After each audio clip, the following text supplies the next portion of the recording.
తెలంగాణలో జరుగుతున్నటువంటి గ్రామ పంచాయతీ ఎన్నికల్లో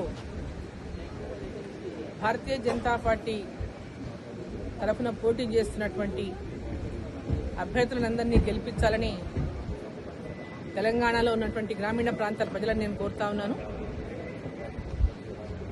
తెలంగాణ రాష్ట్రంలో ఇవాళ గ్రామ పంచాయతీలకు పెద్ద ఎత్తున నిధులు ఇచ్చి గ్రామ పంచాయతీల అభివృద్ధికి కృషి చేస్తున్నటువంటి కేంద్ర ప్రభుత్వానికి మీరందరూ మద్దతుగా నిలబడాలని, 2 సంవత్సరాలు అవుతున్నా ఈ రాష్ట్ర ప్రభుత్వం అధికారంలోకి వచ్చి ఒక్క గ్రామ పంచాయతీ కూడా ₹1 నిధులు ఇవ్వాలనేటువంటి విషయాన్ని కూడా గ్రామస్తులందరూ గమనించాలి.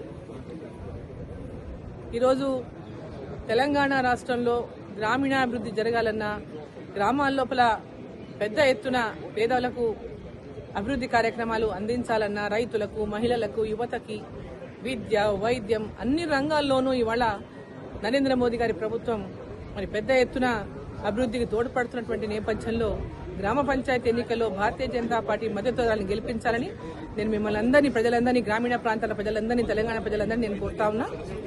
ముఖ్యంగా మన మహబూబ్ నగర్ పార్లమెంటు నియోజకవర్గంలో పోటీ చేస్తున్నటువంటి సర్పంచ్ అభ్యర్థులందరికీ కూడా భారతీయ జనతా పార్టీ తరఫున మద్దతుదారులుగా ఉండి పోటీ చేస్తున్నటువంటి అభ్యర్థులందరికీ కూడా పెద్ద ఎత్తున గ్రామీణ ప్రాంతంలో ఉన్నటువంటి ప్రజలు మద్దతు ఇచ్చి గెలిపించాలని, మరి ఎంపీగా అక్కడ పార్లమెంటు సభ్యురాలుగా ఆయా గ్రామాల్లో అభివృద్ధికి పూర్తిగా నా సహాయ సహకారాలు అందిస్తాను.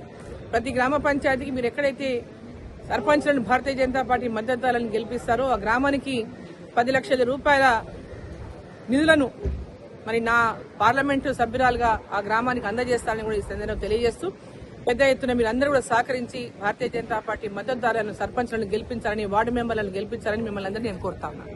ధన్యవాదాలు.